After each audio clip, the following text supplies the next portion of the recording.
Boa noite, grupo querido. Quero compartilhar um texto escrito pela pastora Raquel Campos Cabral dos Santos, da Igreja Batista da Lagoinha, que fala do cuidado ouvir vozes que chegam aos nossos ouvidos e deixar em segundo plano a voz de Deus. Vamos ler 1 Coríntios 14, verso 10. Há, sem dúvida, muitos tipos de vozes no mundo. Nenhum deles, contudo, sem sentido. As vozes que ouvimos podem mudar completamente a maneira como enxergamos o mundo à nossa volta. Elas podem influenciar nosso modo de pensar, de sentir e até mesmo de agir. Precisamos discernir bem qual voz que tem nos influenciado, pois a voz qual damos ouvido é a que governará a nossa vida. Como cristãos nascidos de novo, precisamos ouvir e obedecer a voz do Espírito Santo para então vivermos uma vida em espírito. Se não o fizermos, vamos dar ouvidos a vários tipos de vozes que podem nos conduzir para cada vez mais longe dos propósitos de Deus. Vamos discernir as vozes que podem atrapalhar, perceber a vontade de Deus para nós. Quando Jesus fez menção de voltar à Judéia, os discípulos o questionaram: Mestre, ainda agora os judeus procuravam apedrejar-te e voltas para lá? João, capítulo 11, verso 8. Porém o mestre respondeu: Não são 12 as horas do dia? Se alguém andar de dia, não tropeça, porque vê a luz deste mundo. Mas se andar de noite, tropeça, porque nele não há luz. João 11, versos de 9 e 10. Então, na região de Judéia, Jesus quase foi apedrejado. O mestre e os discípulos tiveram uma experiência ruim naquele lugar. Por isso, quando Jesus diz que vai voltar lá, os discípulos o questionam, porque temiam acontecer de novo o mesmo que aconteceu no passado.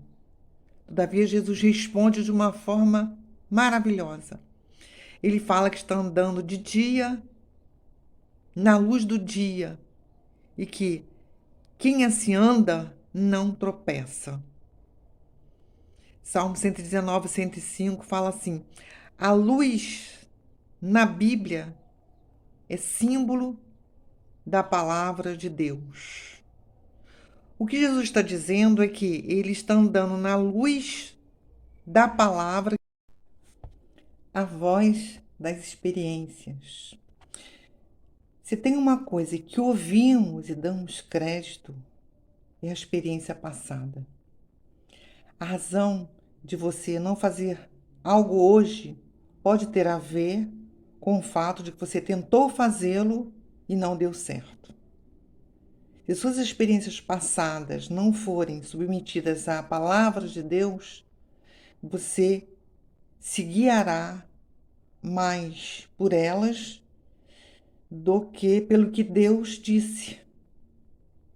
Por exemplo, se você parou de orar por enfermos porque um dia a cura não aconteceu, a experiência está falando mais alto do que a palavra. Se você parou de evangelizar porque alguém não recebeu o evangelho, é o trauma que está dirigindo sua vida. Uma pessoa que diz que nunca mais vai fazer algo, decidiu ser guiada por uma experiência ruim, não pelo Espírito. O engano sempre vem com a aparência de verdade. Mostram experiências pessoais que buscam formar em você uma convicção. Isso é uma grande estratégia maligna com o objetivo de produzir a ilusão da verdade em sua mente e fazê-lo paralisar. É triste perceber que muitas pessoas reclamam que Deus não fala com elas, sendo que, na verdade, nem percebem que não ouvem a voz de Deus porque fizeram do passado o seu Deus. O problema da nossa geração, muitas vezes, parece ser o mesmo que o de Samuel, no início do seu ministério. Quando Deus o chamou por 3 vezes, ele achou que era Eli que o chamava. Ele confundiu, então, a voz de Deus com a voz de homens. Sua vida ministerial só começou de fato quando ele ouviu a voz de Deus e interagiu-se com ela. Bem, agora vamos ver alguns cuidados que precisamos ter para concluir. A voz a qual damos ouvido é a que guiará a nossa vida. Sempre ouvir e obedecer a Deus, pois dar atenção a outras vozes pode nos conduzir para cada vez mais longe dos propósitos de Deus para nós. Como iremos desenvolver uma sensibilidade à voz divina se tudo o que queremos é agradar as pessoas ao nosso redor? Se você busca opiniões e popularidade, provavelmente perderá a direção de Deus. A voz na qual você acredita é a voz que governa a sua vida, a nossa vida. Amém? A voz das opiniões. Vamos ler João 5,44. Como podeis crer, vós, os que aceitais glória uns dos outros, e contudo, não procurais a glória que vem do Deus único? Como vamos acreditar na voz de Deus se estamos focados nas vozes das pessoas? Como iremos desenvolver uma sensibilidade à voz divina se tudo o que queremos é agradar as pessoas ao nosso redor?